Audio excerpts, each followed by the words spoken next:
September 11 was not the first time America was drawn into a war by an ambiguous incident.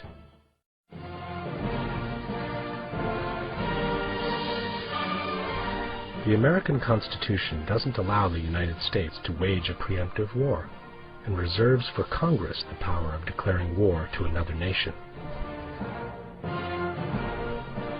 For this reason, every time a president has wanted to enter a war or to begin a new one, he has had to wait for a military incident, whether created or provoked, to justify the use of force in front of Congress and the American people. In 1898, the United States went to war against Spain in order to take control of the Caribbean area. The pretext came from the sinking of the USS Maine, which was anchored near the Cuban island. The Spanish were immediately accused of the attack, even though they sternly denied any involvement in it. The images of the sunken vessel and those of the sailors' funerals were shown in the first movie theaters of the nation, thus generating a strong ovation that allowed Theodore Roosevelt, then Secretary of the Navy, to start a war he had already prepared to the smallest detail. Only in 1980, almost a century later, would America recognize that the Spanish were not responsible for the attack. In order not to accuse themselves, however, the United States declared that the Maine was sunk because some explosives had been stacked too close to the steam room. In the meantime, the entire Spanish Armada had been wiped out, and America had become the new maritime power, with strategic positions going from the Caribbean to the Philippine Islands. In 1915, it was the sinking of the USS Lusitania by a German submarine to trigger the crisis that would eventually bring the United States into the First World War. It appears, however, that the U.S. had secretly slipped to the Germans the information that the ship was carrying a special cargo of weapons headed to England. This provoked the reaction from the German submarine, which sunk the vessel on which more than 100 Americans were also traveling.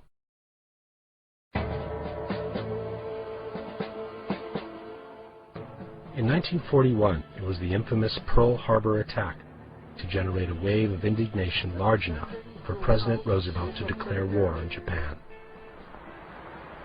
The facts of yesterday and today speak for themselves. With confidence in our armed forces, with the unbounding determination of our people, we will gain the inevitable triumph, so help us God.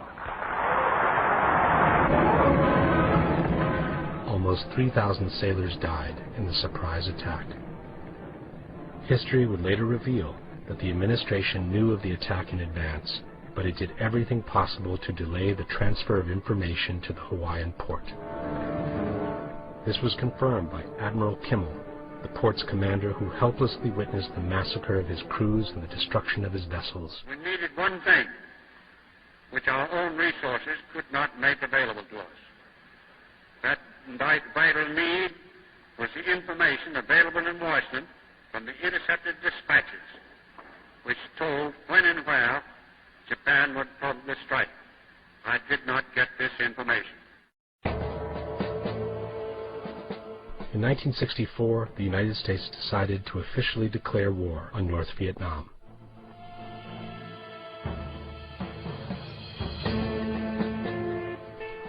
The war pretext came from the so-called Tonkin Gulf incident, in which North Vietnamese boats were accused of having launched torpedoes against the American destroyer Maddox.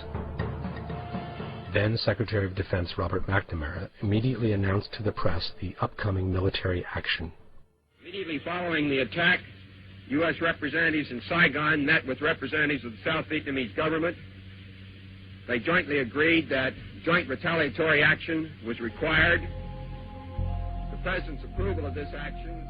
But McNamara, 40 years later, would openly confess that the attack on the Maddox never took place. It was just confusion. And events afterwards showed that our judgment that we'd been attacked that day was wrong. It didn't happen. In the meantime, more than 60,000 U.S. soldiers and over 3 million Vietnamese civilians lost their lives.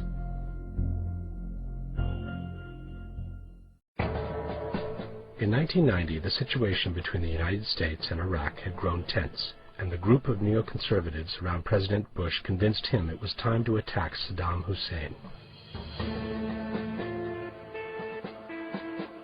The U.S. secretly informed Saddam that they had nothing against him taking over the oil fields of Kuwait, a territory the Iraqi dictator had always claimed as his own.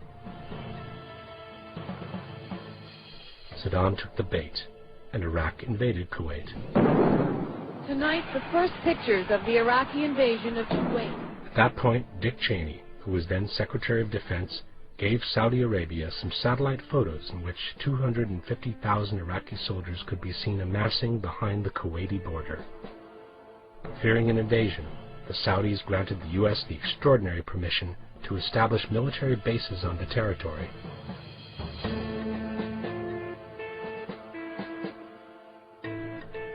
At the same time, the worldwide media launched a heavy campaign against Saddam, who was accused of having used lethal gas against his own people.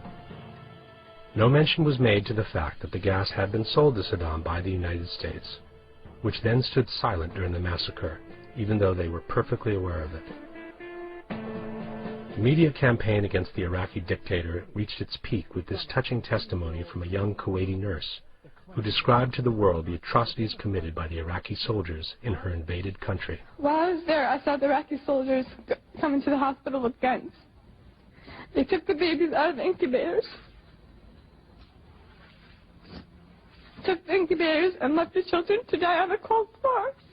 The news shocked the entire world, and from that moment no one had a word to say about the American bombing of Iraq.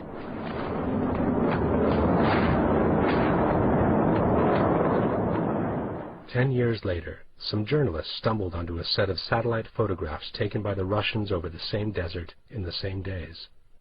It's what it didn't show that was more important. What you would have expected to have seen were tanks on the border. There were none that could be seen. There was nothing behind the border that could have supported that kind of number of troops and tanks. The same pictures that showed the Iraqi tanks in Kuwait City also showed that there was absolutely nothing behind the Saudi border. Not a tank, not a vehicle, not a single man. At the same time, the nurse who had brought to tears the entire world turned out to be the daughter of the Kuwaiti ambassador in Washington. She had faked the entire incubator story after having been professionally trained by one of the most important advertising agencies in Washington, Hill and Knowlton. In the meantime, the U.S. had wiped out the entire Iraqi army and had managed to establish permanent military bases in Saudi Arabia. In a cruel and ruthless shooting spree, and against all international treaties, the U.S. Air Forces literally destroyed and turned to ashes thousands of Iraqi soldiers on their way back to Baghdad.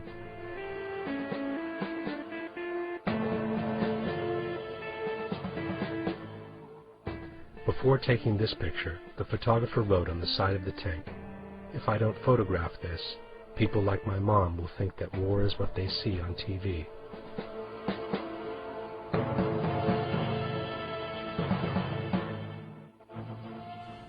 USS Liberty, America's most shameful secret. And sir, I also want to tell you my name is Phil Turney.